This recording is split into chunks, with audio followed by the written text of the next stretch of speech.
വെറുക്കപ്പെട്ട ഒരു മൂവർണ്ണ കൂട്ടുകെട്ട് കാണുകയാണ് ലോകത്ത്.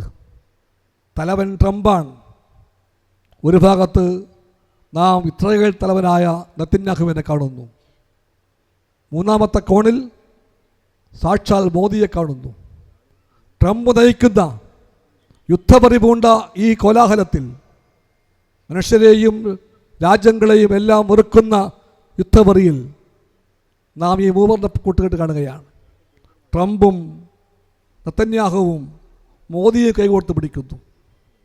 അവർക്കെല്ലാം ലക്ഷ്യമൊന്നാണ്: ലാഭം കുന്നുകൂട്ടണം. ഏറ്റവും ലാഭമുണ്ടാക്കാൻ പറ്റിയ മാർഗം യുദ്ധമുണ്ടാക്കലാണ്. യുദ്ധത്തിൻ്റെ ആയുധമുണ്ടാക്കലാണ് ഏറ്റവും ഏറെ ലാഭത്തോടുള്ള വ്യവസായം, മിലിറ്ററി ഇൻഡസ്ട്രിയൽ കോംപ്ലക്സ്. ആ ലാഭത്തിന് കയ്യും കണക്കുമില്ല. രാജ്യസ്നേഹം എന്ന് പറഞ്ഞാൽ മാത്രം മതി. ഇഷ്ടംപോലെ പണം ചിലവഴിക്കാം, ആരും ചോദിക്കില്ല. ആ കണക്ക് പറഞ്ഞുകൊണ്ടാണ് ലോകത്തെവിടെയും ചൂഷകവർഗത്തിലെ ഏറ്റവും പിന്തിരിപ്പന്മാർ യുദ്ധവലിക്ക് വേണ്ടി എന്നും കൊപ്പുകൂട്ടിയത്. ഇപ്പോൾ നമ്മൾ ആ കാഴ്ച കാണുകയാണ് ലോകത്ത് വീണ്ടും. നമ്മളാരും യുദ്ധം കൊതിക്കുന്നില്ല. യുദ്ധം നമുക്കാർക്കും വേണ്ട. ലോകത്തിനറിയാം യുദ്ധം എന്ന് പറഞ്ഞാൽ കൂട്ടഭരണമാണ്, സമാധാനമാണ് ജീവിതം. നാം എല്ലാം അതിനായി നിൽക്കുന്നവരാണ്. പക്ഷെ അവർ, ട്രംപും നെതന്യാഹുവും മോദിയും അങ്ങനെയല്ല. എത്ര പേർ മരിച്ചാലും വേണ്ടില്ല, എവിടെയെല്ലാം കുഞ്ഞുങ്ങൾ ശ്വാസം പൊട്ടിയാലും വേണ്ടില്ല, പള്ളിക്കൂടങ്ങളും ആശുപത്രികളും എല്ലാം തകർന്നു പോകാനും വേണ്ടില്ല. അവർക്കൊന്ന് മാത്രം മതി: ലാഭം, ലാഭം മാത്രം. ആ നീക്കത്തിൻ്റെ മുമ്പിൽ ലോകത്തെവിടെയും പിന്തിരിപ്പന്മാർക്ക് വെറുപ്പാണ് ഒരു കൂട്ടരെ, അവർക്ക് വൈരാഗ്യമാണ് ഒരു കൂട്ടരെ. അതാരാണ്? ഇടതുപക്ഷമാണ്. ഇടതുപക്ഷമാണ്.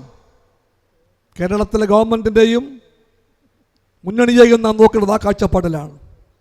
ലോകത്തെവിടെയുമുള്ള എല്ലാ പിന്തിരിപ്പന്മാരും ഭയപ്പെടുന്നുണ്ട് ഈ പക്ഷത്തെ. എല്ലാ പിന്തിരിപ്പന്മാർക്കും വെറുപ്പാണ് ഈ പക്ഷത്തെ. എന്നാൽ ഈ പക്ഷം ജനങ്ങൾക്കൊന്നാം സ്ഥാനം കൽപ്പിക്കുന്നു, സമാധാനമെന്ന് വാദിക്കുന്നു, യുദ്ധം വേണ്ട എന്ന് പറയുന്നു. എല്ലാ യുദ്ധവരിക്ക് മുമ്പിലും തകർന്നു പോകാതെ ജനങ്ങളെ ചേർത്ത് പിടിക്കുന്നു.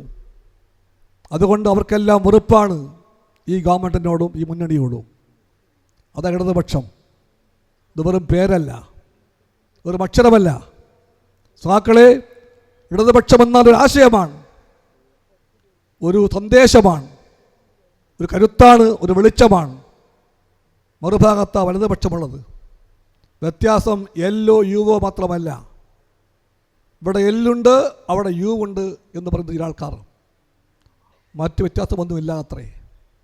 അല്ല, വ്യത്യാസം വലുതാണ്.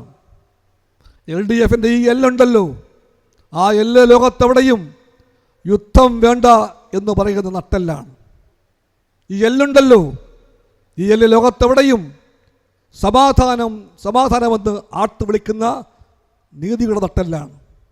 ഈ എല്ല് ലാഭത്തിൻ്റെ കൊയ്മകൾക്ക് മുമ്പിൽ നട്ടെല്ല് വളയ്ക്കാതെ ജീവിതം കെഴുന്നവർക്ക് ശക്തി പകരുന്ന നെഞ്ചൂക്കിൻ്റെ എല്ലാണ്.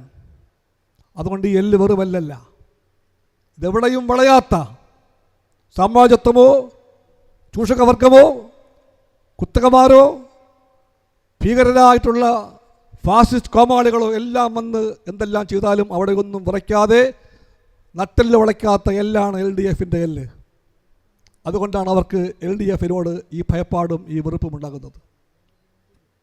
നമ്മുടെ പോരാട്ടം അവരെ തോൽപ്പിക്കാൻ വേണ്ടിയാണ്.